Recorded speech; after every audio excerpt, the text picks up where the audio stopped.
Okay, good morning, distinguished guests, ladies and gentlemen. Good morning and welcome to Korea AI Summit 2025. My name is Sunju Kim, professor at Yonsei University, and it is my great pleasure and honor to serve as the program chair and also the chair for this morning's program. First of all, I would like to thank all of you for taking your time to come to the event despite your busy schedules. 먼저 바쁘신 와중에 이 자리에 참석해 주신 모든 분들께 감사드립니다. So this year's conference is held under the theme AI Transformation and Renaissance Toward a New Era, aiming to encourage us to reflect on the present and future of artificial intelligence, its opportunities, challenges, and possible solutions through the insights and experience shared by leading AI experts from both Korea and abroad. The event, Korea AI Summit 2025, is being live streamed through the official Korea AI Summit YouTube channel. And I'm delighted that today's meaningful discussions can also be shared with a wider audience online. So with that, let's start with our first presentation. Please welcome Professor Ji-Hoon Jung from Chungbuk National University, who will deliver a talk titled Toward an EEG to Speech Neural Interface via Advanced Deep Learning. Please welcome him with a big round of applause. Thanks for your introduction. So, hello, good morning, everyone. Good morning. Hello, I am Ji-Hoon Jung from Chungbuk National University. So, I'm very great honor to present today for this project. So, I involved in the project one, group one. So, the title of this presentation is I'm going to talking to about the easy to speech neural interface, and then based on the advanced deep learning. So to brief introduce myself, so since 2022, I have working in the assistant professor in the Department of the Computer Science at Chungbuk National University.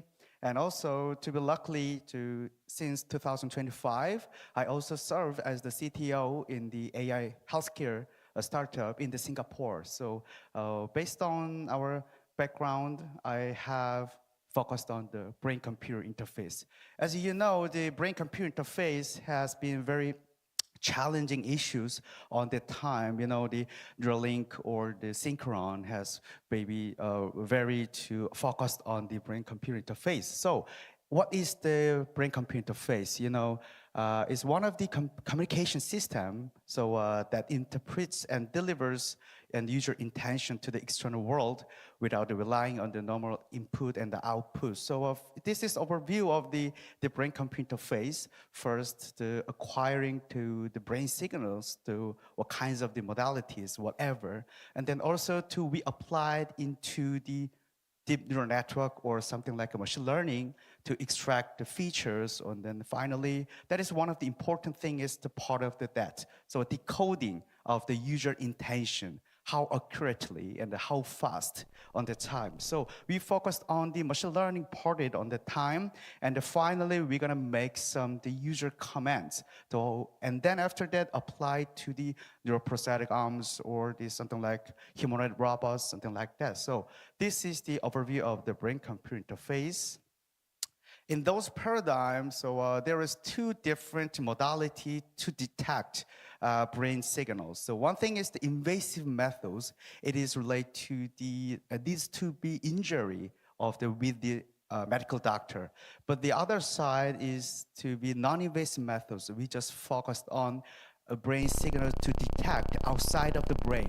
That is more comfortable and portable, but the accuracy is so low compared with the invasive methods. So we have focused on non-invasive stretch, and then one of the kinds of the brain signal is say to electroencephalogram. So that is said to called EEG. So EEG measured by the electrodes attached to the skull with the flow, the electricity generated with neural signals.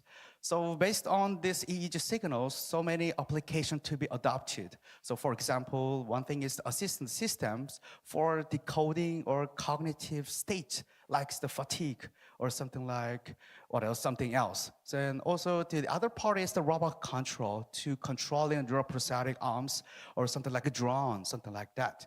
So finally, it is the recent topics on the communicated it directly and intuitive something special to the brain-computer interface in her brain. So now we're gonna talking to some kinds of the speech imagery. So something like imagination. So motivation is one thing induced by the stroke patients. We're gonna focus on patients to improve in the quality of their life.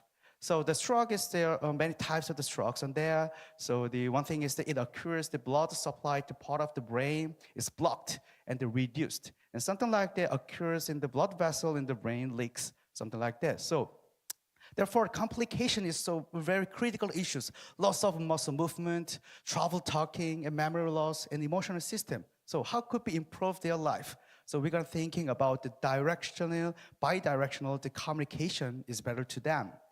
So, several studies focused on this speech imagery because it is to be intuitive and also created for that. So, first thing is the invasive methods. Invasive methods is since 2023, the Nature published into the high performance neuroprosthetics and the controlling avatar control in the invasive methods, and also to them, and they achieved a very high performance too, just only thinking about the imagined speech, like not the actual speech, just thinking about in your mind. That is the speech imagery. So based on then, on the time, in the also the one of the focus on the Chinese groups, we have been focused on to this paradigm because it could be the decoding or synthesized tonal language speech from the brain activity, and also 2025 in the last month the real-time decode the full spectrum Chinese. So the Chinese is very full and the many letters compared with the other language, and also they propose of these publication papers. That's very good. So on the other hand, non-invasive methods, there is not enough, very few studies for the decoding real time and the low accuracy. So we're gonna thinking about there is not enough the benchmark data set. One of the critical problem on that. So 2024, the Cisco, named the Cisco data set, the first time to released in the EEG-based BCI data set for decoding imagined speech. And also based on this benchmark data set, so many papers in this year in the AI conference in Europe, or something like that. So they released, they published in this state of the art. So each language alignment with this semantic task, something like that. So basically, the problem is very critical. Speech measure paradigm remains, dominated by more than invasive methods because there is so limited to each source to create something like that. So we're gonna focus on, since 2023, we're gonna talking first, we're gonna propose the most intuitive interaction system between multiple users, how could be directly communicated with multiple users. So we define, in this paper, we define the neural language decoding outcomes. So at the moment, at the past data, so many several studies focused on the word level to the decoding. So you mean that means it's just hello or the moving, just only for the word level. But in this paper, we're gonna first attempt to decode sentence level decoding.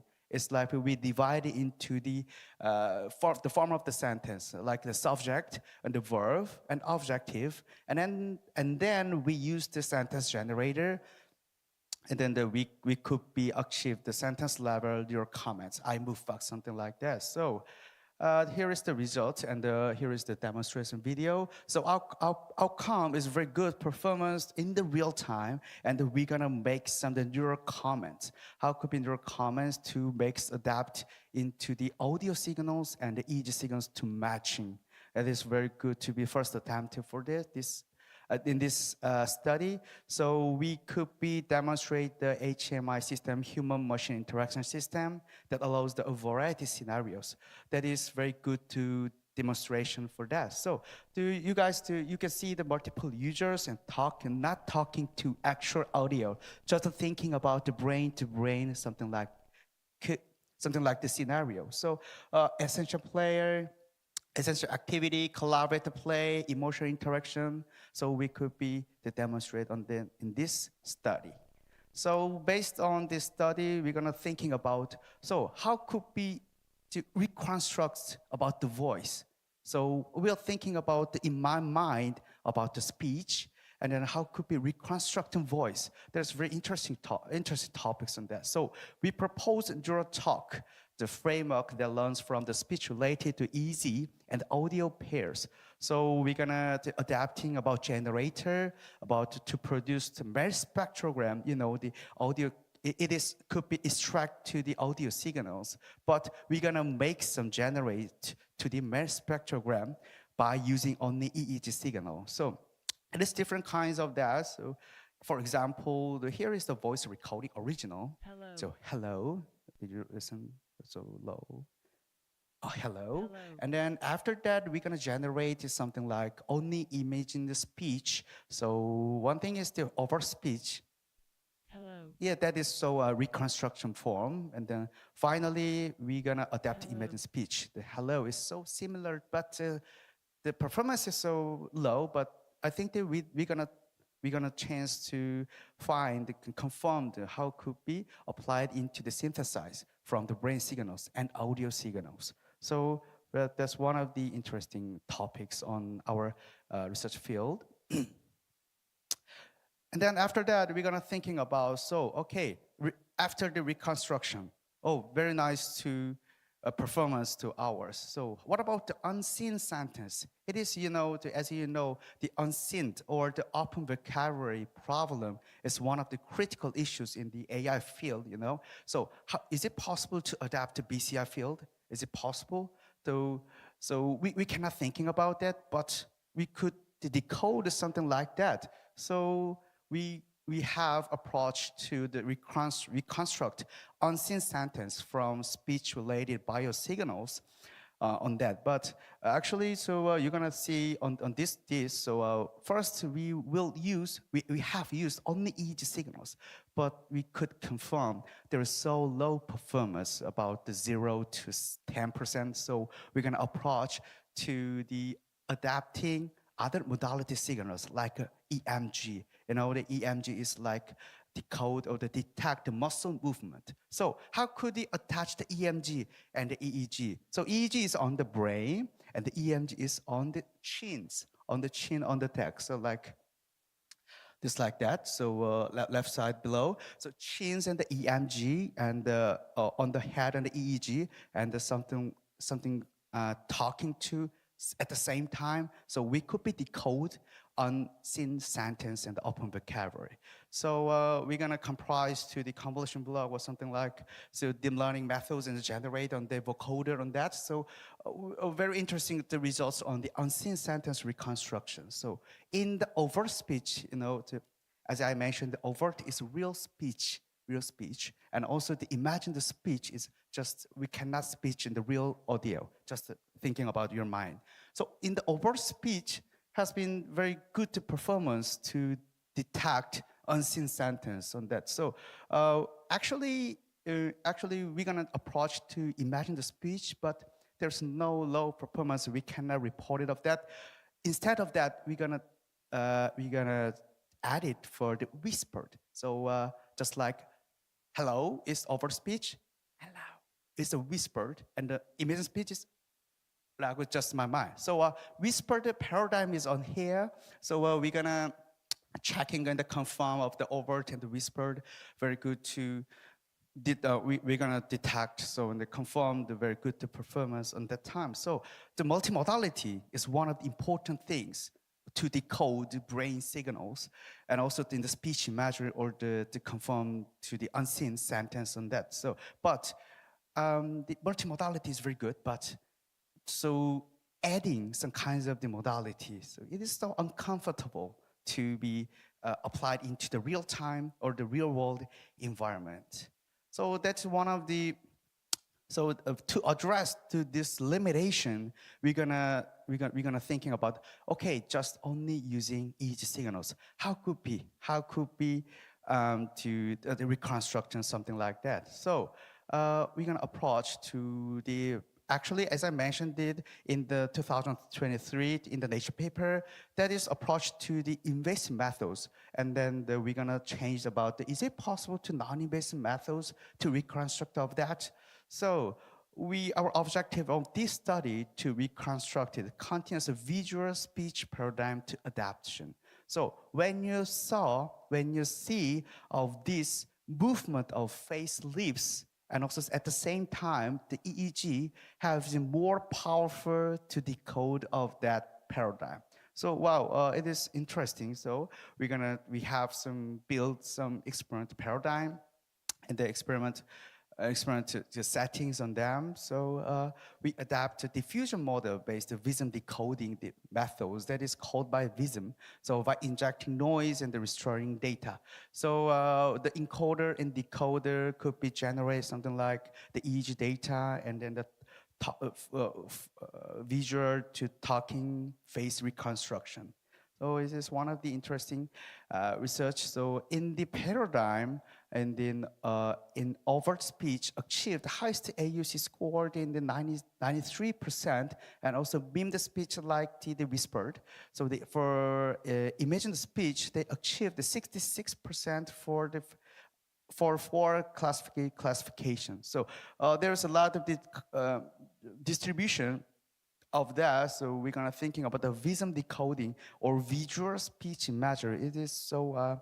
What else? What's gonna talking to the phenomenon are grouped together by their sharp lips shapes on that time. So we will apply it into the for avatar control based on the speech imagery, just like the methodology, and then this application. I think that we think that this application could be adapting or applied into the spatial computing, some like to talking to each other, and also the depression patients have really very good to apply it into this avatar control, and then on using on the brain signals. So after that, we're gonna thinking about, okay, so more the real time, more real world. So how about linguistic? So that is the brain computer phase has a critical issue is it is different brain signals to be induced by the human and human. So what about the translate issues? So we are Korean, but we have collected the Korean students and the Korean person, but we're gonna report in the English into the major English to the person on that tongue. So what they asked to me, how about cross-linguistic? Is it possible to cross into using the machine learning model? So we're gonna focus, okay, to overcome the limitation, the command level speech imagery, and also we're gonna build to the multilingual or cross-linguistic and align the speech imagery data set. But there is no data set. As I mentioned it, only Chinese data set is benchmark data set. There's not enough the English or the Korean, something like that. So first, we have approach to decode or detect and collect the data cross-linguistic of the EEG signals. So we have developed the ensemble attention framework. There's Eagle, one of the symbol of the Yonsei University. So Eagle to learn the latent EEG representation for semantic neurodecoding. So we applied into the high frequency filtering to extract the temporal envelopes, and also we adapt the ensemble attention module. After that, we're gonna check into the semantic decoding. That is, a semantic task is about something like the search or the emotion expression or personal information and the application interaction. And also, we're gonna collect the data, English and the Korean. The result is very interesting. So the Korean subject is also very good to be English and the Korean. So there is so similar performance to decoding speech imagery. But in the English participants have very low to Korea, and there is not similar to the performance decode at the Korea paradigm and the English paradigm. So we're gonna thinking about in the Korean people to learn in English in the young ages from the what else the university or the after that. So it is very the critical issues to me. So we're gonna collaborate with the Nanyang Technology University, ask them, and that they also provide to us the Chinese, also Chinese and English and Korean. So we're gonna make some very good to be data set for cross linguistics. So finally, so yeah, cross-X. Yes, we're gonna propose about cross-X, cross-linguistic, cross-subject, cross-session to be limited and to be addressed to these limitations and also applied into wearable device with it collect the data or collect the EEG signals. Very good to be application to be BCI. So yeah, very good to performance on that. So we could confirm low feature dispersion across language. And then, so when you see the high variability across the session. So yeah, this cross-session decoder, cross-linguistic decoder has been released, and then this result has been released or published into the after the some kinds of the journal. So yes, this is all my presentation. Thank you for your attention. Thank you. Okay, thank you very much, Professor Jung. So if you have any questions, could you please raise your hand? Questions? Because then I will ask you questions. So it seems to me like the signals that you get from all the sensors must be very noisy. So is there a lot of pre-processing involved in this process? And if you're doing this over multiple people, like the location of all those sensors, how sensitive is it to the actual location of the sensors? Yes. Very good question for us. So the brain has separate to be about for function. So if we have about to detect the speech imagery, it is like the left hemisphere, Wernicke or something like Broca area is more sensitivity. So we're gonna, but actually in the experiment, we're gonna adapt to the deep learning framework, but we're gonna choose and select a few channels, but they could not be trained it because the deep learning has needs for a lot of data. So first of all, we're gonna approach the machine learning framework, and then after that, the deep learning framework. But as I mentioned, there is so critical issues. There are not enough the benchmark data set. So we will be release of that. Thank you for your questions. Okay. Thank you very much. And if there are no further questions, let's thank Professor Jung again for his insightful presentation. Okay, so next, Professor Jinu Shin from KAIST will give a talk titled Multimodal Foundation Models for Robotics. Please welcome him with a big round of applause.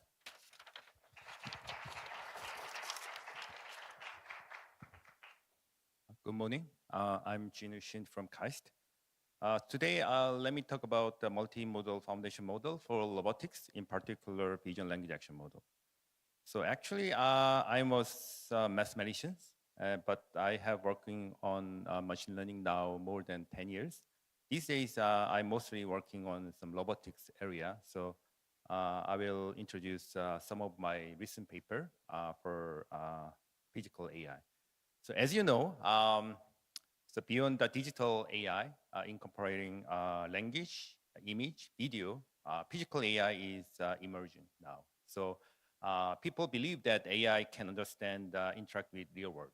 So the innovation from thinking AI in digital domain to acting AI in physical world is now happening, and the development of physical AI is now underway. So there are two, in my opinion, there are two aspects why AI is necessary for robotics control. Well, first one is generalization. The second one is dexterity. So the left figure demonstrates why generalization is necessary for robotics control.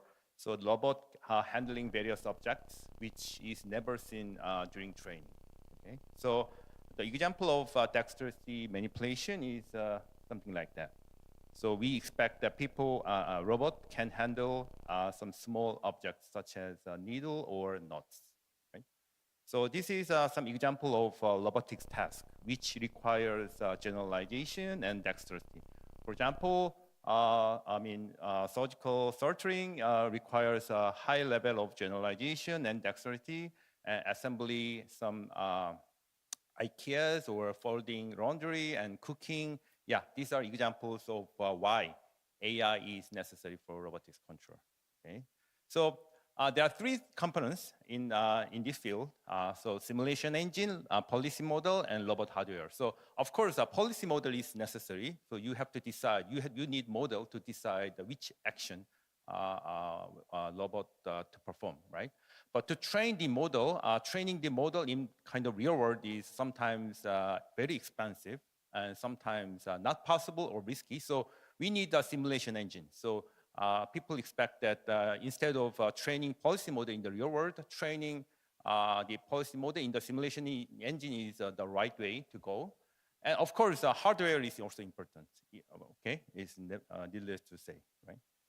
So in this talk, I will focus on policy model, but in particular, vision language action model. So VLA stands for vision language action model, which receive vision input and language input, and then to produce action output.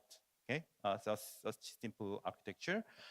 It can utilize why VLA is kind of attractive because VLA can utilize the pre-trained knowledge of vision language model. So typically, VLA is built upon in vision language model. So vision language model contains pre-trained internet knowledge. So because in this field, the major problem is a lack of some kind of training data, robotics data. So maybe people expect that by utilizing existing pre-trained knowledge of vision language model, you may overcome such limitation.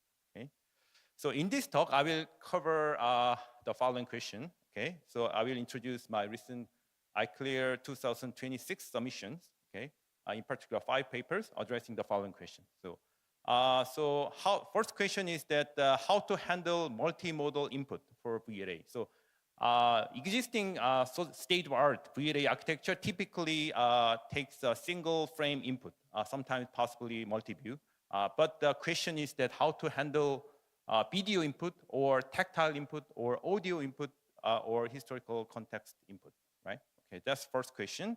Second question is that how to systematically train vision language models for improving VLA. So it means that typically VLA is built upon in VLM, right? But most of research are focusing on how to translate VLM to VLA instead of VLM itself. So in this, in our paper, so we addressed how to systematically improve VLM for improving VLA, right? So that's second question.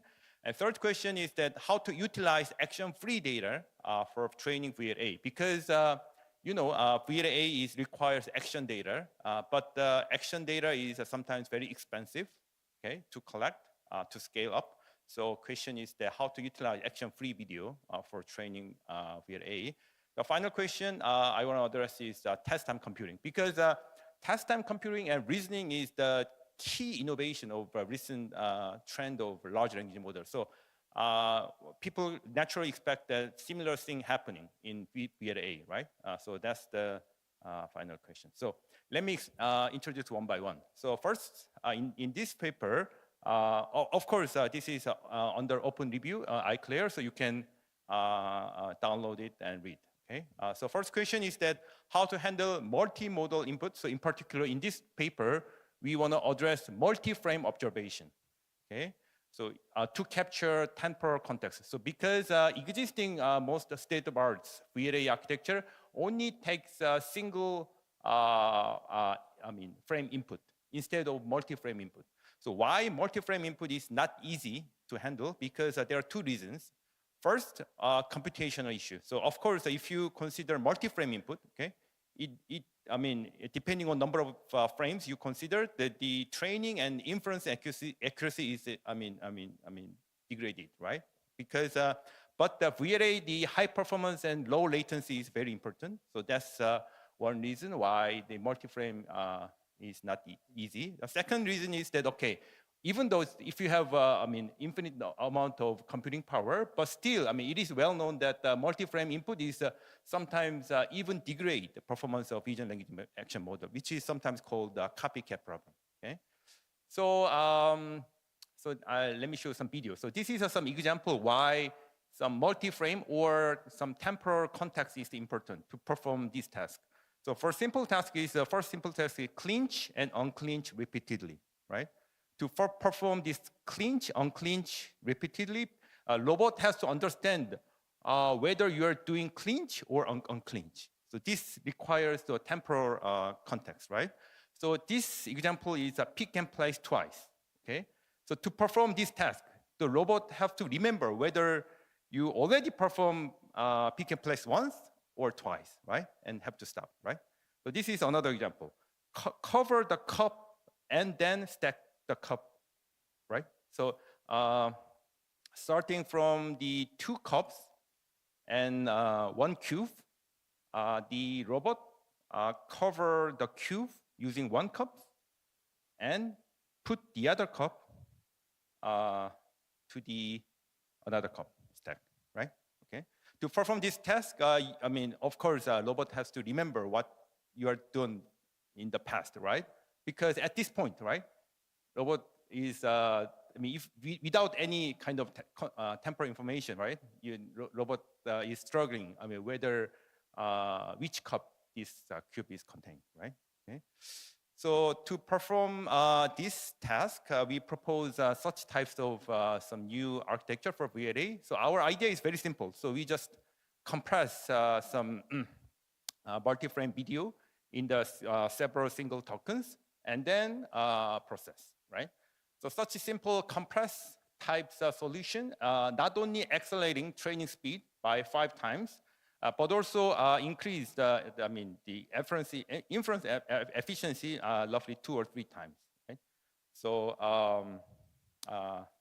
yeah. So that's the first paper. The second paper, we address the same problem, okay, but even more better solution. Okay? Of course, this technique and this paper, 2 papers is combined to the one solution, but in this paper, instead of handling multi-frame input, we introduced some new memory module. Okay, so let me show you our architecture. So this is a vision language action model.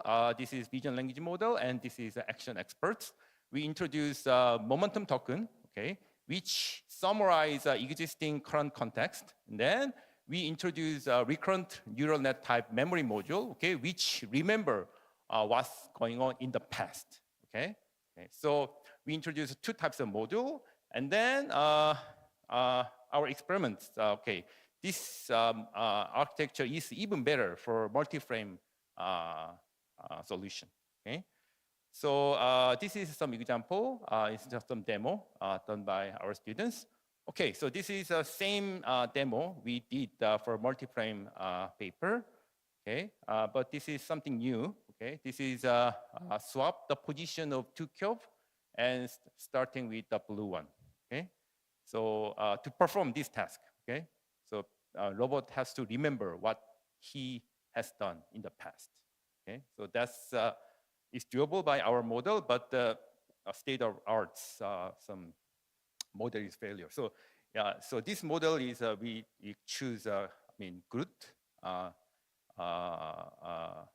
model by NVIDIA. Okay.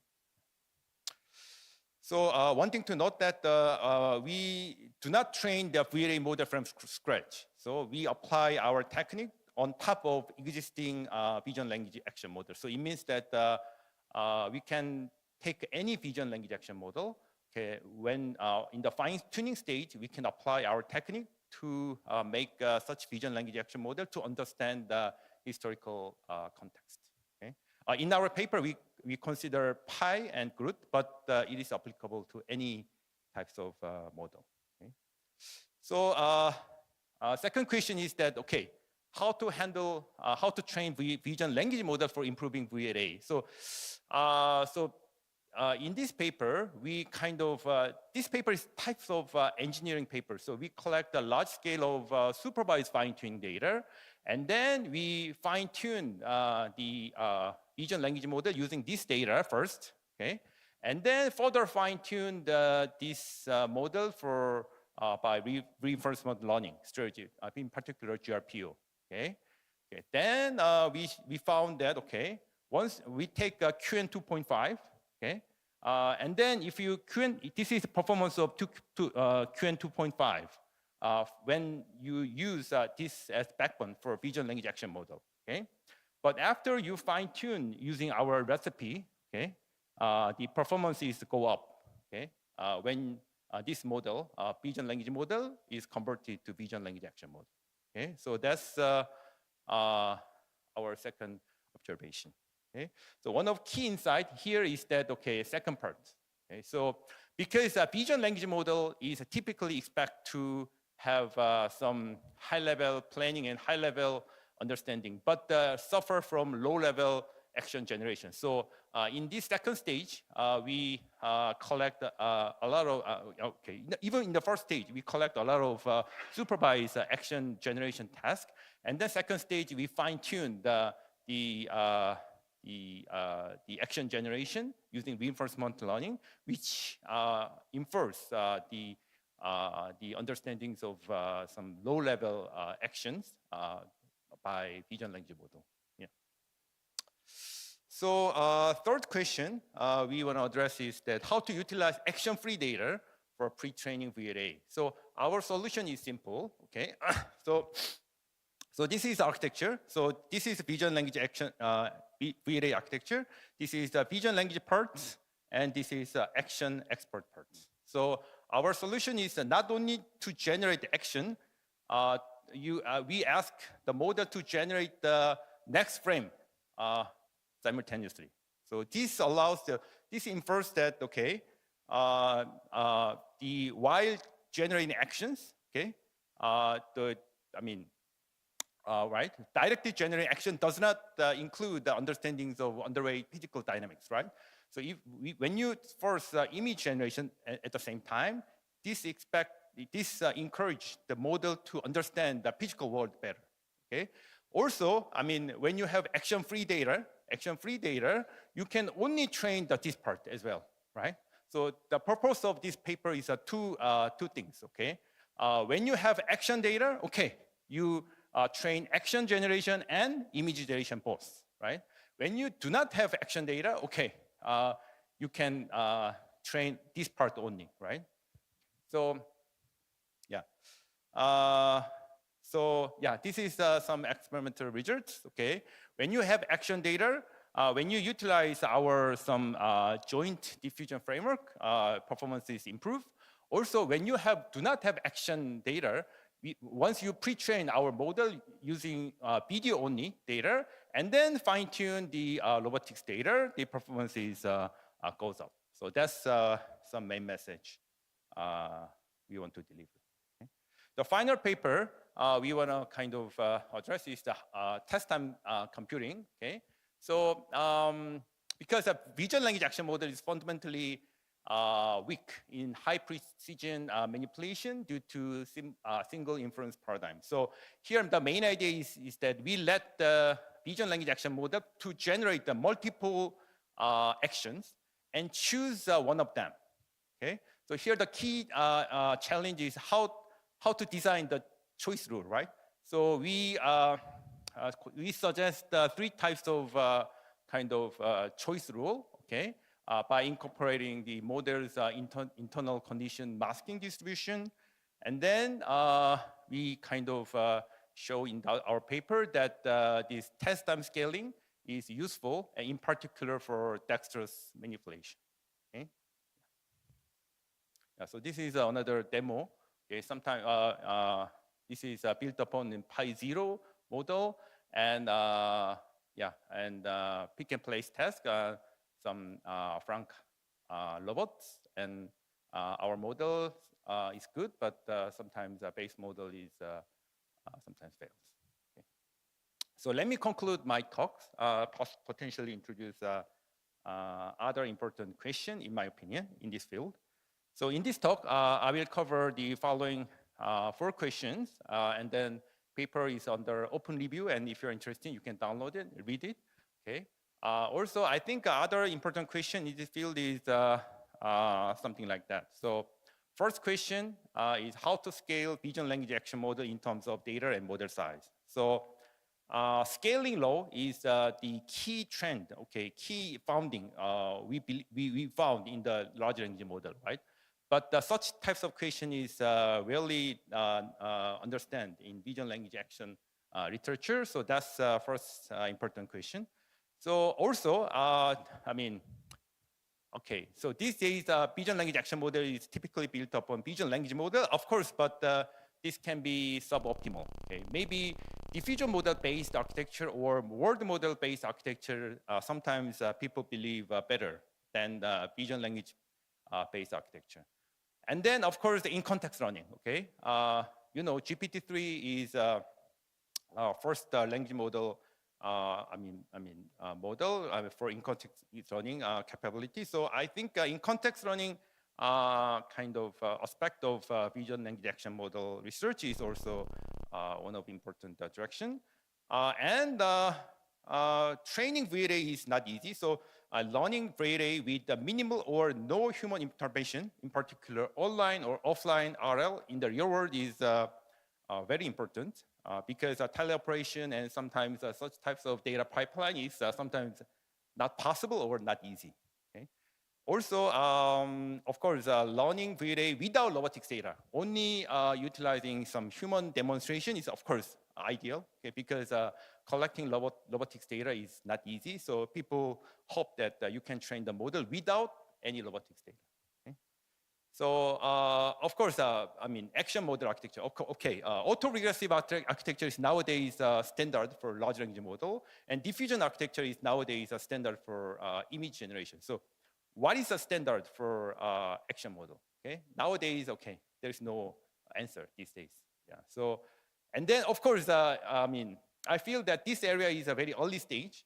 So, I feel that there is no, useful benchmark for so. People sometimes do some real-world experiments, but I think, kind of collecting and constructing some good benchmark is also important. Final piece of piece of question is reasoning. Okay, so reasoning is, key technology innovation in the recent trend of large language model, right? But still, of course, there are several papers addressing similar questions for vision language action model, but I feel that some reasoning aspect of VLA research is now very underway, and people, even it is not clear how to integrate system 2 and system level intelligence in one single unified model. Okay, that's what I prepared today, and thank you for your attention. Thank you so much for your very interesting talk. It almost looks like robotics or physical intelligence is another hidden implicit keyword for this year's Korea AI Summit, because our 2 keynotes are on robotics, and Professor Jinwoo Shin also gave us a talk on robotics. But anyways, do we have any questions from the audience? So I prepared a question. So on your first 2 talks, you're talking about how do you compress tokens, right? So first was, you have multiple tokens of actions, and you're compressing it to 1 token. And next one was, I think you had a memory and some type of recurrent structure, so that your action kind of has the context of history, right? Have you thought about using state space models or Mamba type? Because I've seen some recent works that actually use Mamba for this specific purposes, because they have longer context and it's very fast. So they are actually much faster than transformers.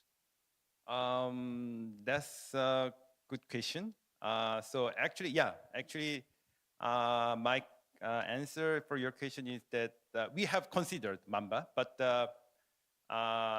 the reason why we didn't consider Mamba is that this work is that we kind of build some model built upon existing vision language action model. So it means that if existing vision language action model is already built on Mamba, okay, it is more natural to add some Mamba module. But the existing vision language action model is typically built upon transformer model. So that's the reason why we consider transformer instead of Mamba. But good question. So I mean, that's maybe Mamba is maybe people believe better solution for incorporating historical temporal observation. So maybe that's I think yeah, good direction to go.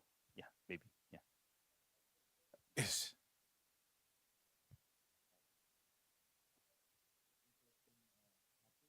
마이크 있습니다. Um, uh, I like to know that you were the polish or some kind of technique to the for the precision control for the actually you handle the object. Do you have any kind of that some result of measurement or some your some kind of achieved algorithm to have the precision control for the actual that handling for handling that or pick up the any or the, also for the the kind of field I mean manufacturing application. It's my question. Yeah, yeah. So I'm not sure if I understand your question correctly, but high frequency manipulation, high frequency control of vision language action model is very important. Okay, and then our group is working on that problem. But the challenge is that okay, if you want to control the robot in high frequency, your model should be smaller. So if your model should be smaller, then the in general accuracy or performance is degraded. So you have to control the trade-off between the model's power and then the benefit from high frequency control. So yeah, so I don't have the concrete nice answer, but this I believe that this is very important problem to solve. Yeah. Okay, so let's thank Professor Shin once again. Thank you. Okay, so the next speaker is Professor Youngmin Kim from Seoul National University. The title of the talk is Connecting Real and Virtual World with Motion Trajectories. So let's welcome Professor Kim. All right. Good morning, everyone. It is a great honor and pleasure to be here. And my name is Youngmin Kim, and I lead the 3D Vision Lab from Seoul National University. So today I'm going to share recent attempts in my lab to create valid motion trajectories and ask some questions that we might want to think about together. So let me begin with the definition of foundation model. The notion has been first introduced in this archive paper in 2021 from Stanford. And according to the paper, foundation model is the base models trained on large-scale data in a self-supervised or semi-supervised manner that can be adapted for several other downstream tasks. So before that, usually the mainstream AI was like you train a specific model to do some specific task. And now people want more generalizable model. And since then, we witnessed many interesting foundation models and their emerging behaviors.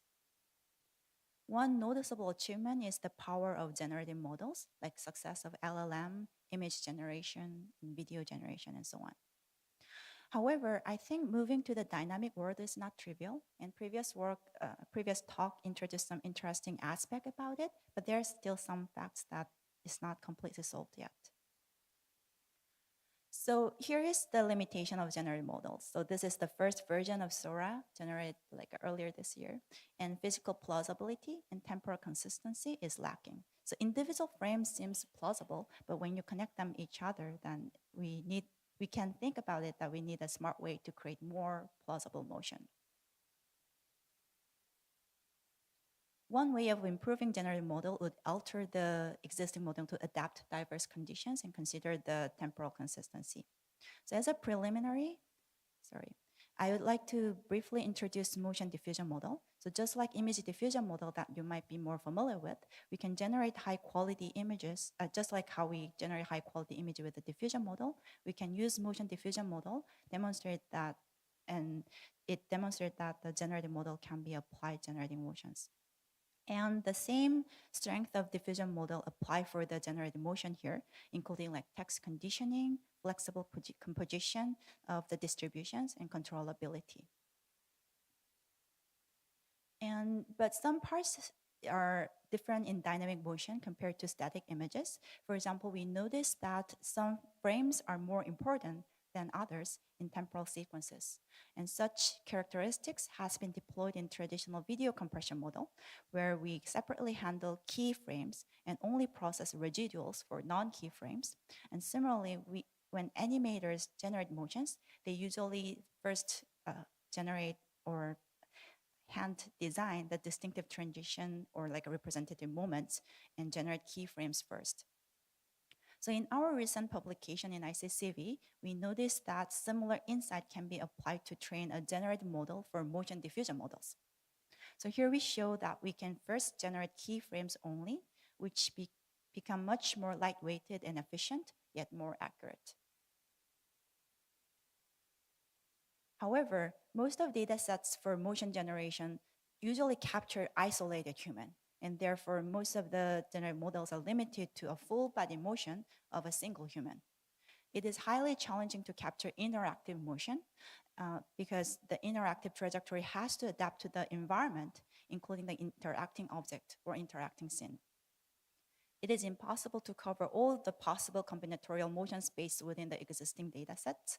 And furthermore, interactive motion often involves severe occlusion because the interaction points often are in contact with each other. With the limited availability of the data set, the trained model cannot generate diverse interactive motions in the real world. And a line of works propose adapting the existing motion data to hand-designed trajectories. And it is well known that motion diffusion model, or diffusion model itself can be conditioned on various input, and the controllability of diffusion model has been explored in motion synthesis. So this is not our own work, but the proposed works here demonstrate results which can generate plausible motion to follow the given head or root trajectories by adapting to the generative distribution to the sparse input conditions. We observed that such controllability can be useful to generate interactive motion adaptive to the current scene configurations. So here we provide hand and feet target location, and the diffusion model can adapt to reach the target goal while avoiding the collision. In the previous examples require training the model to incorporate the predefined set of target position with fixed body part. So it requires some fine-tuning stage. We further expanded the idea to allow sparse and flexible key joint control, which was published in ICCV this year. So to be more specific, the model can flexibly satisfy different input configurations, including spatially and temporally dense or sparse signals. So we incorporate specialized masking strategy when we are training the diffusion model, and we also use the hierarchical pipeline to efficiently handle various key joint trajectories. And we can also start from noisy pose estimation of a sparse set of keyframes in a cluttered scene and generate in-between motions that avoid collisions. And all of the work mentioned here can be a feasible solution to generate interactive motion in AR and VR scenarios. Then the problem becomes then how we provide such keyframes or sparse trajectories such that we can create a realistic motion. And one plausible solution would be incorporating LLMs or VLMs. And here the input is the storyline as shown on the right-hand side. And also the 3D scene layout as you see on the left-hand side. And there are several previous works that can generate individual trajectories for a single human or human scene interaction, but it is not trivial to put them all together like seamlessly so they can be in harmony to have natural flow of the story without catastrophic failures. So to make this happen, we had to divide the process into smaller pieces of reasoning such that LLM can reliably process. And during the course, we observed that LLM can often struggle to find the exact 3D location of the individual characters such that it is contextually correct in relation to both surrounding objects and other interacting humans. So coming back to our earlier discussion about foundation models, it is quite well-known fact that the large models are excellent in many difficult tasks, but the spatial knowledge, which is all humans like naturally acquire as they survive, is hard for foundation models. And in this paper, this was like archive paper in 2024, they used simple psychological task and verify spatial cognition, like what's commonly used for human cognition test. And it's like a relative positions or layout of the scene, and many powerful models actually failed. And one possible solution is to deliberately train a model for fine-grained spatial reasoning and combine them in 3D. So in this work I introduced here, so we use MOMO, which are a great in localizing the exact point of interest within the image given a complex tasks. And many foundation models emerged to address such like well-known challenges in language models, and MOMO was one of them. And we utilized that and aggregated multi-view predictions of MOMO to lift the knowledge to 3D in a lightweight way to allow quick real-time interaction. And last month, there was a Sora 2, and there was an audio, but currently we are muted. But you can see there was like huge improvement compared to the previous video that I showed, and it's like less than 1 year of span of time. So it's really amazing, and there's a lot more like a physical plausibility, and many of the problems are being solved currently, and many of the statements I shared today will soon become obsolete. However, I would like to argue that there are some things still hard to address with the large sea of data, and those are tightly related to physical interaction in the real world. Out of many unsolved issues, I would like to focus on scene context, which is pretty challenging to represent in a fixed format. If you'd like to transfer one trajectory from the other, the exact 3D location is not very meaningful sometimes, but we are more interested in the relative context compared to the surrounding area. Often the data upon which we would train are labeled, such as object, action, or location, and which constrain our representation scope. And nuanced contextual information is hard to represent in a fixed format. As one way to address the challenge, we propose a notion of 3D scene analogy. And I'm gonna share a little bit of detail about this work. And the ultimate goal of the scene analogy is to have machines understand the often complex and high-dimensional scene context information. And such information is very hard to specify using language and any other symbolic system. And in our work, we propose a new task of finding 3D scene analysis. And the task is following. So given two scenes containing regions with similar scene context, a 3D scene analysis is defined as dense mapping from R3 to R3 between two regions.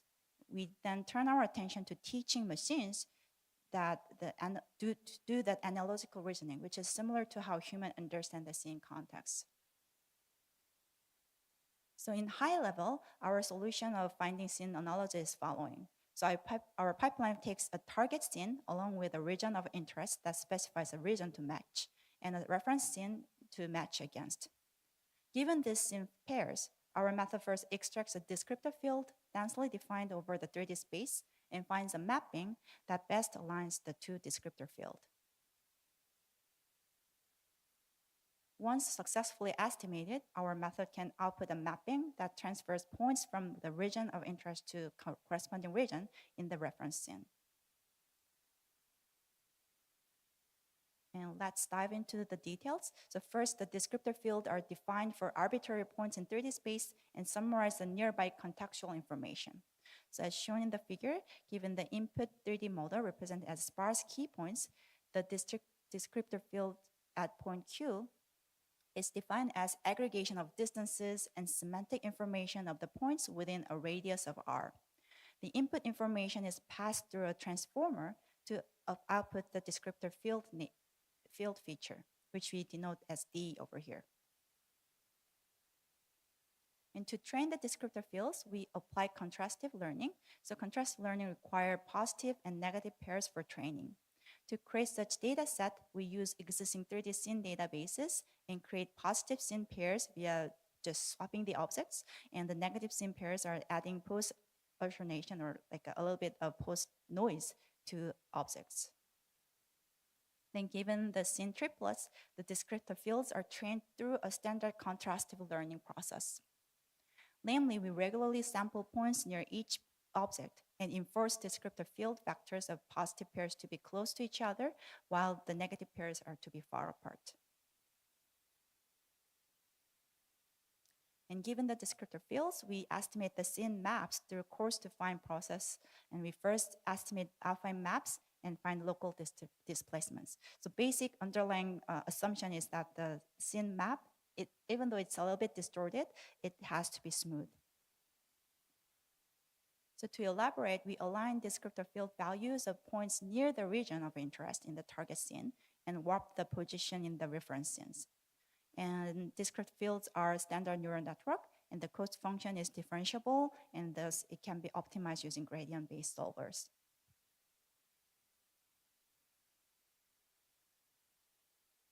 Right, now I will share some qualitative results of our method. So first, on the synthetic 3D scene, so given indoor scene pairs, our method can find good mappings that make detailed preserving maps both for open spaces and points near the object surface. So previous work usually have a object-to-object mapping, but now we have like a dense mapping. So I think where the interaction or actual trajectory is happening is the empty space between them. So we can still have a mapping between them, which was not really trivial in previous works. And our method can also handle noisy real-world scans. And similar to the synthetic case, our method can handle both open spaces and near surface points. And further, we can do sim to real transfer. So we can match regions between synthetic and noisy 3D scene scans. And this result can have particular applications in sim to real transfer in policy learning for robotics. And motion trajectory transfer can be applied for long-term robot trajectory or for virtual co-presence of multiple people.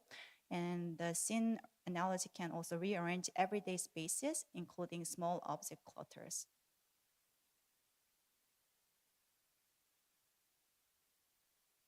All right, so I was quite fast, but to conclude, I think the foundation models are powerful, but challenges remain to create physically plausible and temporally consistent motion trajectories. And the diffusion model can have controllability, and we can also incorporate spatial reasoning, but still there are some things to explore, and the landscape is keep changing, but I think there are still interesting tasks ahead. And I particularly had shared more details about 3D scene analogy, which I believe is a scalable way to extract complex contextual information. And before wrapping up, so I did not have chance to discuss it further, but passive learning from large-scale data lacks interaction. And physical or social interaction and instant feedback, which are pretty common when babies acquire basic survival skill, is lacking in actual real-world those are lacking in current foundation model, and there are interesting room to explore. And it was good old days. Now they fight each other every day. And we had the preliminary results which utilize interactivity of the robot to resolve ambiguity in instance segmentation or occlusion, and how to excavate useful values that can complement modern frontier model. I think that there are a lot to explore yet. So with that, I'd like to thank my students, and this is a Gaussian splatting of our lab. All right, thank you very much. Thank you so much for a great talk. Questions from the audience? So for the video results of Sora, the previous and this year, it looks like its performance is getting better. and also like models like VO3 is giving incredible results. Do you think they do some type of explicit motion generation like you showed in your early works? I don't know. You never know. I think somebody here might know better, but I feel like they have more like a correspondence finding and temporal reasoning in the architectural level, rather than having explicit modeling of a human motion. That's my guess, but I'm not sure Okay. whether I'm correct. And like we are talking a lot about physical intelligence today and robots. Like you're learning to generate human motions. Could it be transferred to the motion of robots? Oh, actually, there is also a whole bunch of work that's going on in our lab using robots, but we usually do it in simulation, and we only have a one robot that everyone fight to each other, and sometimes it breaks. But I think it's really, really interesting how we can transfer it to different embodiment of robots and contextually how we map one trajectory to the other and understand the physics. There are still lots of room to explore. And as I mentioned, the data set does not capture all the details that we need. Okay, so let's thank Professor Kim again. Thank you so much. Thank you very much. Okay, so we're going to start the first talk of the afternoon. The first talk of the afternoon will be presented by Professor Haekwon Jeon from Yonsei University. And the title is System to AI for Causal Event Understanding in Vision Data Streams. Please welcome him with a big round of applause.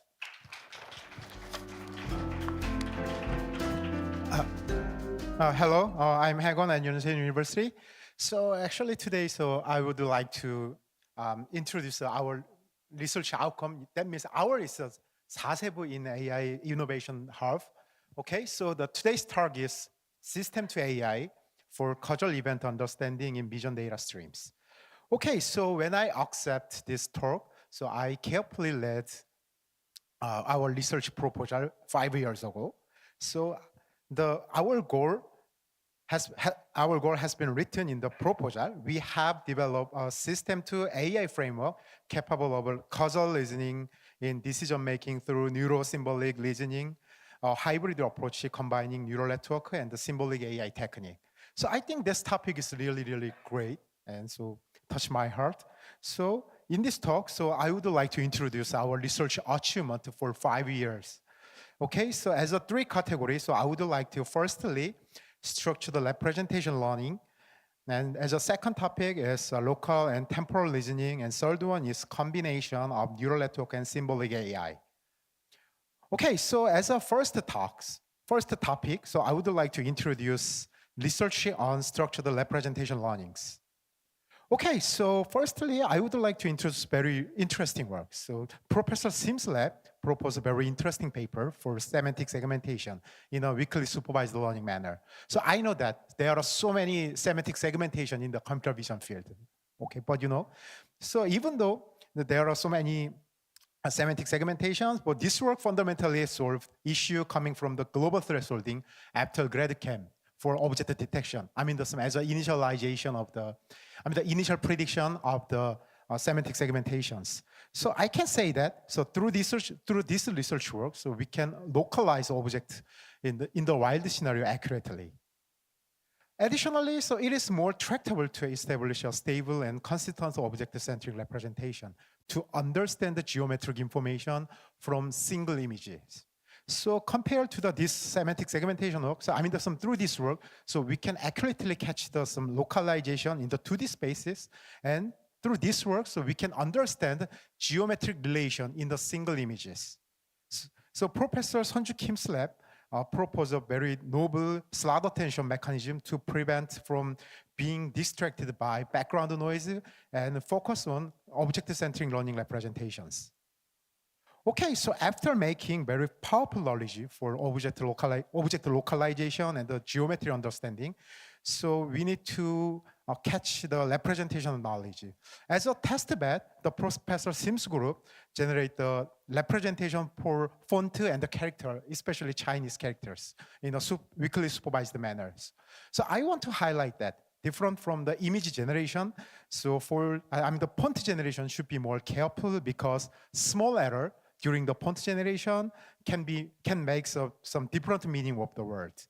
So, but I think so through this work, so we have confidence that we can predict, we can infer the very accurate and powerful learned representation in the any spaces. Okay, so as the increase of the dimensionality from the image, single image to the video, I mean the sequential image, so deeper semantic understanding become possible.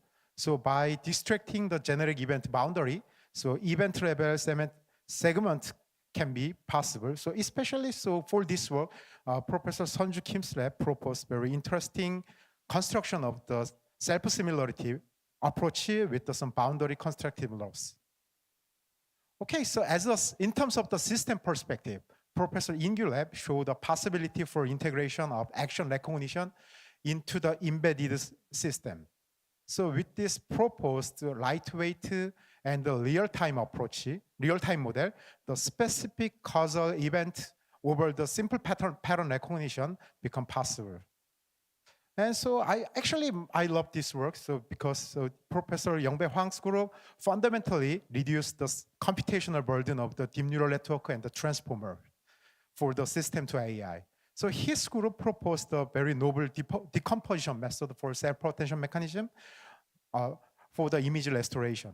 I think that different from the image classification that just infer the one-hot vector, I mean the single dimensionality one-hot vector. So direct computation of the image, like some image denoising and the image deblurring, so require huge computational burden. But Professor Hwang's group successfully handled this problem with a very novel regularization term for stable learning of the compressed network. Okay, so I want to move on the second topic, the logical and the temporal reasoning researches. So as a fundamental researcher, I think there are so many research outcomes in this, in terms of the fundamental research. So I think one of the representative of our research outcome comes from the Professor Hyung-chan's lab. So Professor An's lab represents a solution to multi-option skill and type problem. The skill and type problem is very classic example to demonstrate how to optimize decision making in the situation where the future is unknown. I think that this research is very helpful to make some causal reasoning for neurosymbolic inference and the test times. Okay, so this work introduced a very novel method as well to reduce the gender bias in the obvious language detection model using the information theory. So this work employ autoencoder-based approach through a gender discriminator and the obvious classifier, and plus they utilize a decoder to disentangle gender feature without any loss of obviously related context in some language models. Okay, so I would like to introduce several application papers as well. So in the second topic, so I want to introduce very interesting application papers. So in the Professor Jin Young's lab also proposed quite interesting research work. So his group developed a method that allow machine to understand socially acceptable context from reasoning perspective. At the major venue, he present common sense augmented memory construction and some mitigation of the preference bias to understand the long-term conversations. Okay, so additionally, he make feedback system as well. When the machine makes a long decision in the test phrase, so that he make some representation knowledge for fixing, this error as a feedback through the feedback system that he make. So I think that we can adapt this system for any off-the-shelf systems for the stability in terms of the stability. Okay, so Professor Kang's lab at the Ewha Women University introduced very novel action-centric video language pre-training model for better cross-modal alignment. So their key idea is to build action-centric text feature and the action-oriented alignment for capturing high-level action and make alignment video feature with the textual semantic phrases, respectively. So through this work, so we can easily capture the high-level understanding from the arbitrary video streams. So in my research group, in my research group, so we introduce how to leverage a large language model for action prediction, especially pedestrian trajectory predictions. So given a 3-second video, so we need to predict pedestrian the future trajectory for next 5 seconds with their destinations. So here we have prepared the structured questions for large language model like some Llama and the ChatGPT to handle the collision each other and to guide the traversable region without any blocking areas.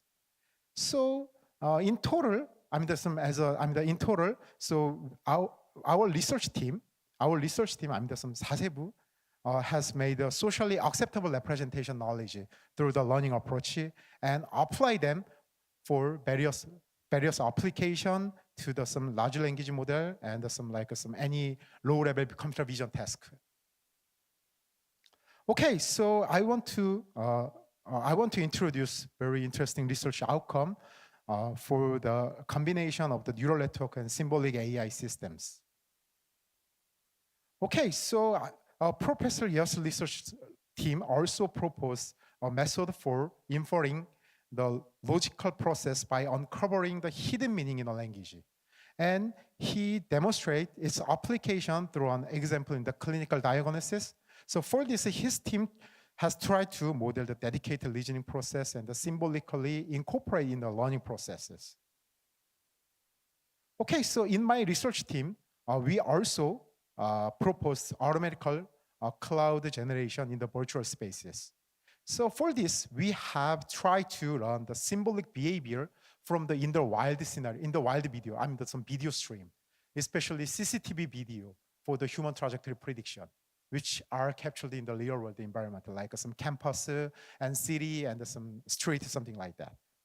Okay, so after learning, after extracting the learning representation from in the wild video, so we can emit person in a newly designed virtual spaces. So we can expect that, so through research outcome, various social behavior experiment, like some cloud simulation and some safety map generation, something like this, are possible without any human labor and without some additional cost for this. Okay, so I would like to show you like this some demo videos. Okay, so we download some 3D map from Google. Especially Google Map, like some Manhattan City. So and we just emit vehicle agent at that places. So as you can see this one, so even though our models has been never trained on some like this Manhattan world, but so as you can see this one, we can very impressively simulate some vehicle scenarios as well. So the vehicle has a very socially acceptable behavior in the driving scenario, right? And some preceded light-sided video. So we just design the new places in the virtual spaces, especially we just utilize the Blender. And we just build several buildings. And so we emit some person agent with some bicycle as well. So as you can see this one, so they have a very socially acceptable behavior as well. So I think they are friends. And they just met. And so they conversation. For the conversation, they just stop to chat and standing around here. So there is a very impressive result.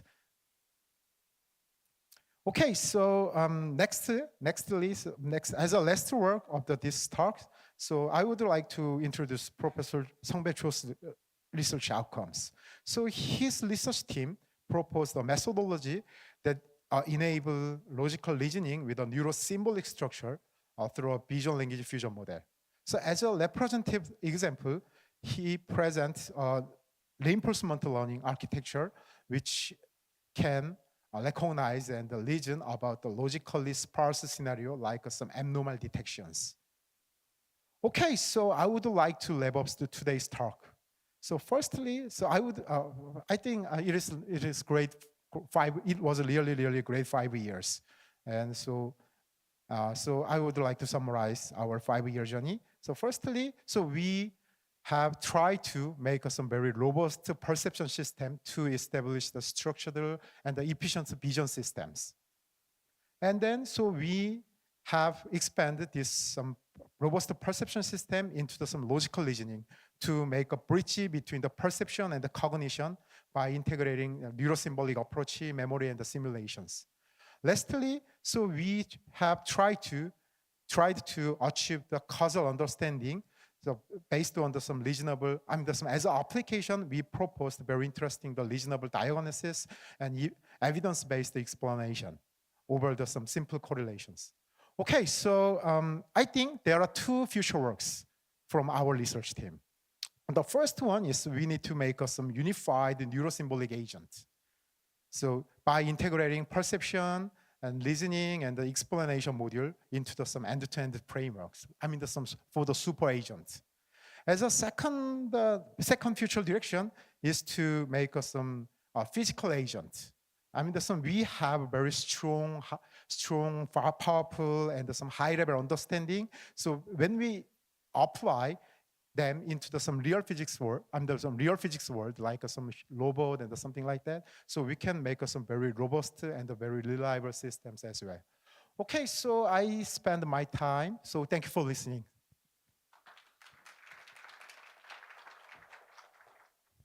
Thank you so much for giving a very nice summary of the research by our team.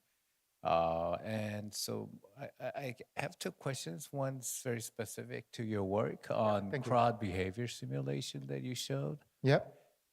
This one, I guess. So the demo itself looks very interesting. Can you display? Yeah. Can you display? Yes. So can you tell us just a little bit more of how this is trained? Like, is individual cars and individual person, they're all different agents? Yeah, but we just train the whole scenario, like to utilize the video streaming. But as you point out that, so we just input some coordinate of each agent, like some vehicle, person, and the bicycle as well. But we just utilize the time sequence as well as a coordinate at the 2D spaces, not the 3D spaces. So we just utilize a video stream. Okay, thank you. And this is a little bit of a bigger question. So the whole, I guess, goal of our team was on neurosymbolic AI. Yeah. And we have to put this into perspective. This started 5 years ago. Yeah. And there used to be still debates between like the symbolist versus connectionism. Like, do we need, will everything be deep learning based, or would there be some room for symbolic AI? Now after 5 years. Okay, so well, where is the person coming from IITP? Do you think symbolism or symbolic AI is still necessary? Yeah, but so we are living in the era of the foundation model. But so I think we can have next foundation model. That can be one of possible comes from some foundation model with the symbolic representation and symbolic knowledge and symbolic things about it. Okay. All right. Any other questions from the audience? Okay, then let's thank Professor Jun again. Thank you.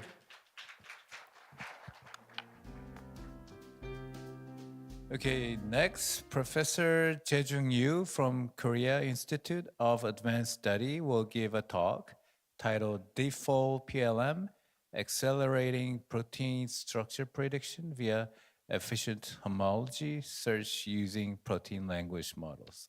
So please welcome him with a big round of applause. Thanks for nice introduction. I'm Jae-jung Yoo from Korea Institute for Advanced Science Study, in short, KIAS. And I'm from Osebu. Today, I'm going to talk about our development on protein folding prediction, protein structure prediction. So I believe many of you are not so familiar with the problem of protein folding, so I'd like to start from introducing central dogma and protein folding. We know that inside the cell, our cell, there is a nucleus. Nucleus is a place where our genomic DNA is stored. the spaghetti noodle-like thing that represent genomic DNA. And genomic DNA is the blueprint of life and our life, and it encodes about blueprints for about 20,000 different proteins. So when cell requires to synthesize a specific protein, then the DNA information will be transformed into mRNA, messenger RNA. We heard of messenger RNA a lot from COVID era. And then messenger RNA will be translated into protein. And then when protein is synthesized, that is not the end of the story. Protein should be spontaneously folded into three-dimensional structure or molecular nanomachine. So this entire process is called central dogma because every single organism on Earth follows central dogma to maintain their life. So as you can see, there is a process that convert DNA information into three-dimensional nanomachine. And to function for a single protein function properly, protein must be folded into three well-defined three-dimensional structure. That problem is called protein folding problem. So at the beginning, obviously, protein folding occurs spontaneously, simply following the law of nature. So at the beginning, about 50 years ago, when the protein folding problem has been defined, naive physicists thought that we can solve the problem easily by simply solving the equation from the physics. So inside the molecular world, there are many different types of fundamental forces, like covalent bond, hydrogen bond, and so on. And people believe that we know quite a lot about the kind of fundamental forces. So by motivating that kind of thing, several pioneers who won the Nobel Prize about 10 years ago actually started a field called the molecular dynamic simulation. The concept of the molecular dynamic simulation is quite simple. We first define how the energy function that govern the protein world, and then simply solve Newton's equation of motion.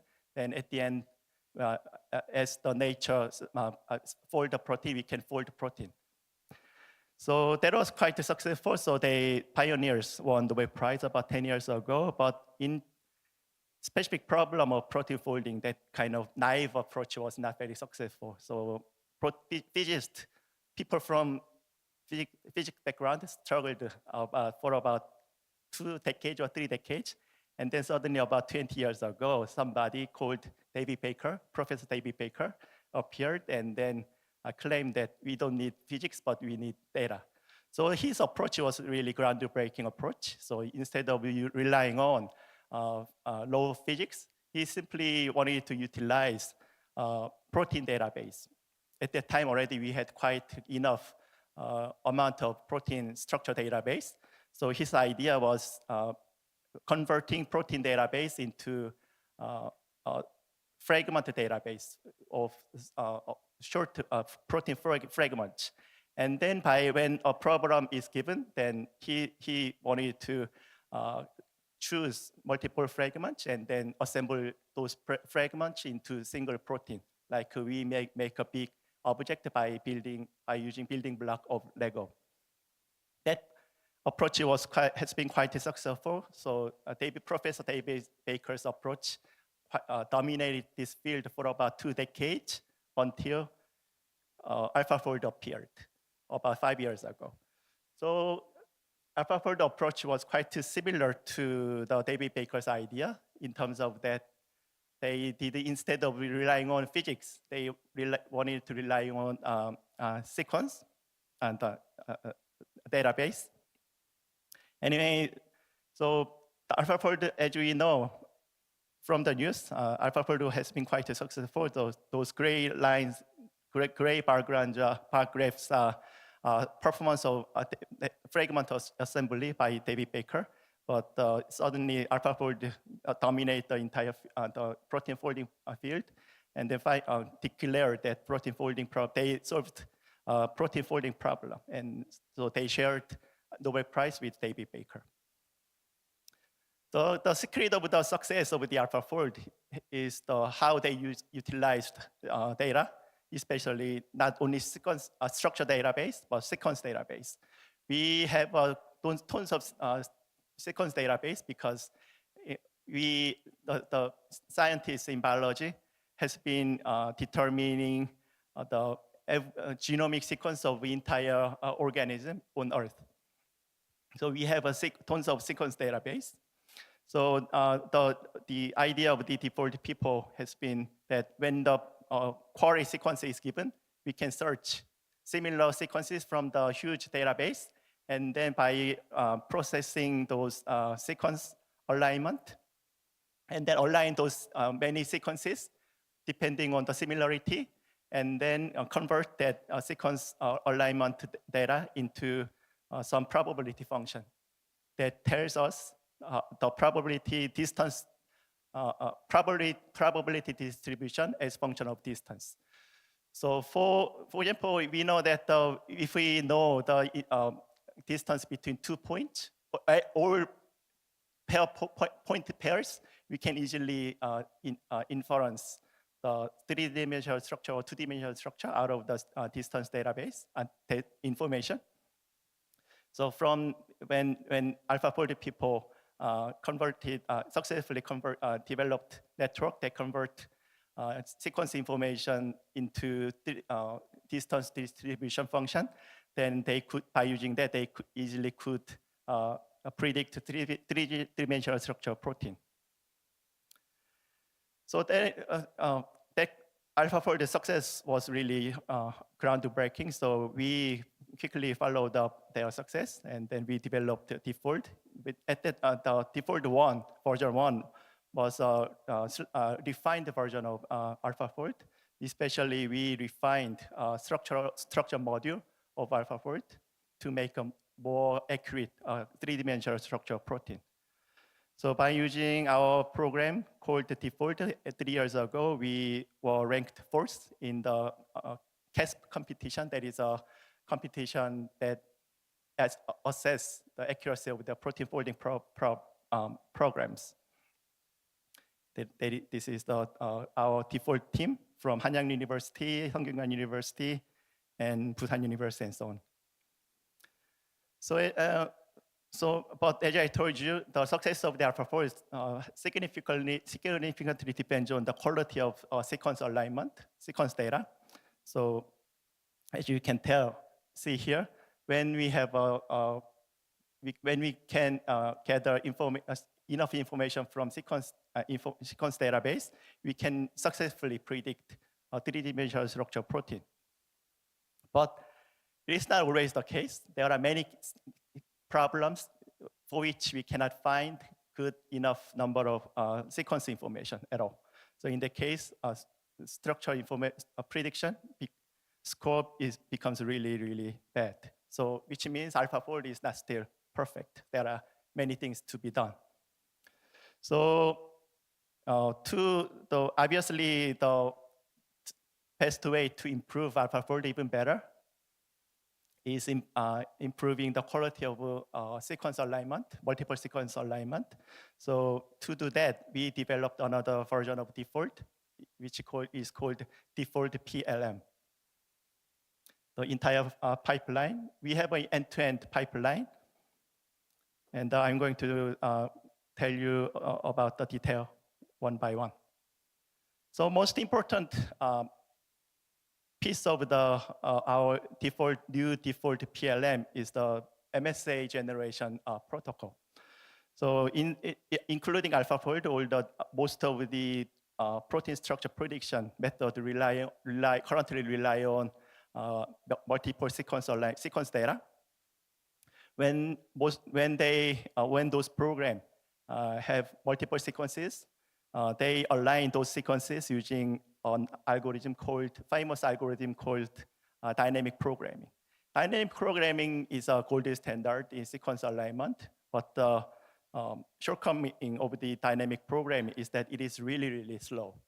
So by simply using dynamic programming, we cannot get any prediction at practically available time.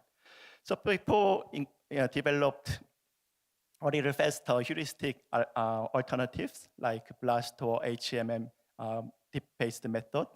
And AlphaFold also utilized those heuristic version of dynamic programming. But still, it is very slow. So our idea was that instead of using conventional dynamic programming algorithm, we can use more modern technology called protein language model. Protein language model is very similar to large language model, but for protein sequence. As you can see, protein sequence is simply a sequence of alphabet, so there is no difference between LLM and PLM. But protein language model has been trained based on biology, not our language, so that is the only difference. Anyway, when we use protein language model or PLM, we can convert a protein sequence into a single point in a very high dimensional vector space. It is very, very high dimensional space, but anyway, it is a single point in a vector space. So what we only need to do is if two sequences are similar, then those two sequences, 2 points representing two sequences must be close to each other in high dimensional space. That is the only thing that we need to do. So to do that, what we can use is a contrastable learning, which is widely used in machine learning field. For example, contrastable learning can be efficiently utilized to tell the difference between dogs. Similar looking dogs must be close to each other in high dimensional vector space. As the problem setting is very similar. So by using contrastable learning and our newly developed loss function that gives us lower score when the sequences are similar to each other, we retrained existing protein language model, and by using that protein language model trained by our contrastable learning, we call that kind of sequence alignment method PLM MSA. PLM MSA is one of the important pieces for our default PLM framework. So what is amazing about PLM MSA is that it is really super fast. For example, the blue line here in the left graph, that is the time required to construct single MSA using conventional method. Typically, it can take 10 or 20 minutes for realistic problems, but by using our PLM MSA program, no matter how long DNA sequence, protein sequence we have, the sequence our program generates MSA within 20 seconds, which is extremely fast. And on average, we say that it is 47 times faster than conventional method. And also, our program can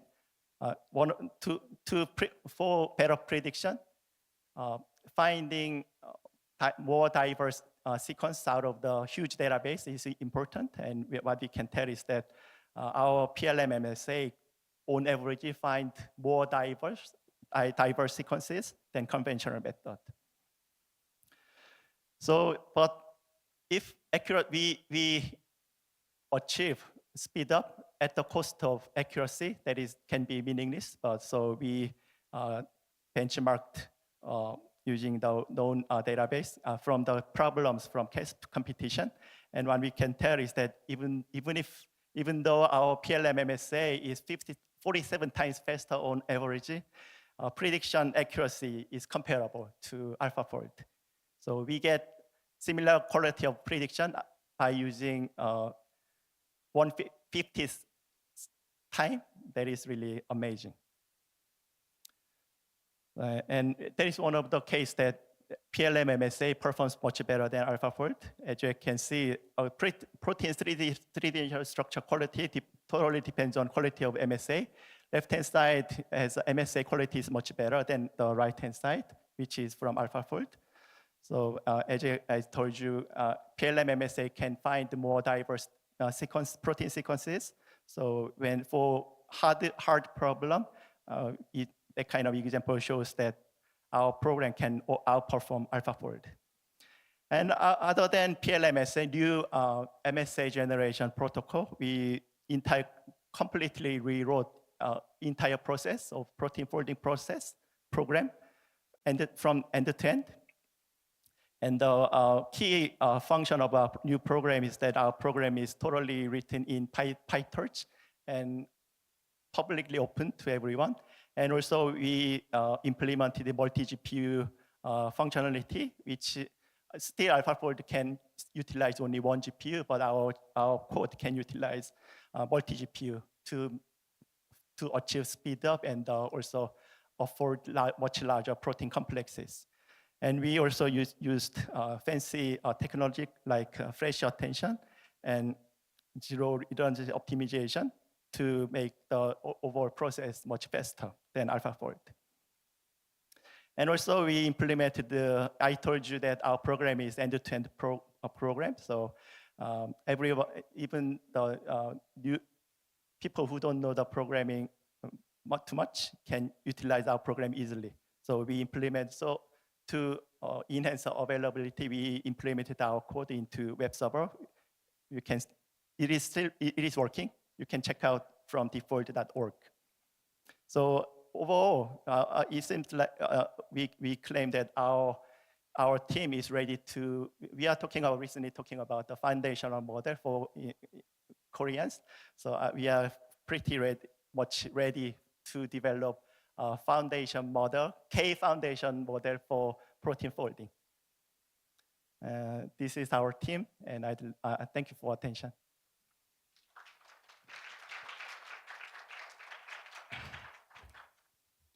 Thank you so much for a great talk. It seems like a very significant progress in building protein foundation model. Do we have any questions from the audience? So, like, how large is this foundation model, like, compared to large language model with several billions of parameters?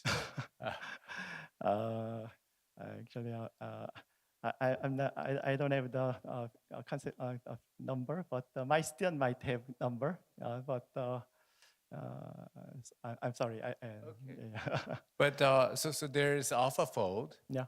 and there's also Rosetta Fold from David Baker's group, Yeah. and also from Professor Mingyong Baek from SNU. Are there significant difference between the Rosetta Fold and AlphaFold? Our program. And also yours, I guess. I believe Rosetta Fold and AlphaFold are quite similar. And as I emphasized many times, MSA generation is the most important part of the protein structure prediction. And I think they use quite a similar protocol. So in that sense, AlphaFold and Rosetta Fold is quite similar. But as I emphasized, we use totally different MSA generation protocol. So we can say that our default PLM is very much different. Okay. Yeah. And much faster. Okay. So then our next Nobel Prize, maybe? Maybe my student can win. Than me. 마이크 여기 좀 주시겠어요?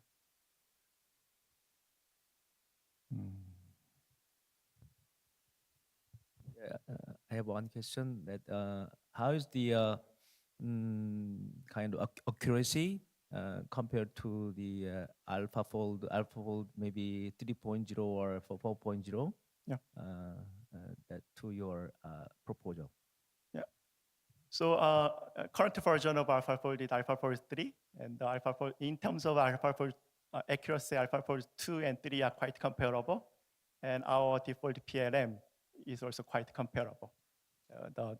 I had there is no screen, but yeah. Anyway, there was a slide showing that in terms of protein structure prediction accuracy, the result is quite comparable. How's the other the AI companies, for example, the Meta or other AI companies now making this kind of the prediction model. Yeah. Yeah. So actually, protein language model originally from Meta company. So we utilized the protein language model from Meta and some other group.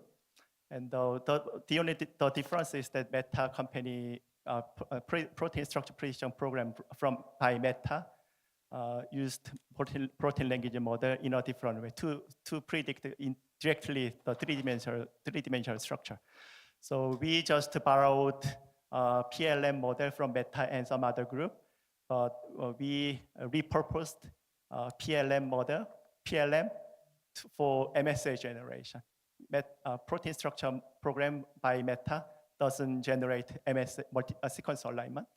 So that is the difference between a program by Meta and our default PLM. Thank you. Yeah, thank you. Okay, so let's thank Professor Yu once again for his great talk.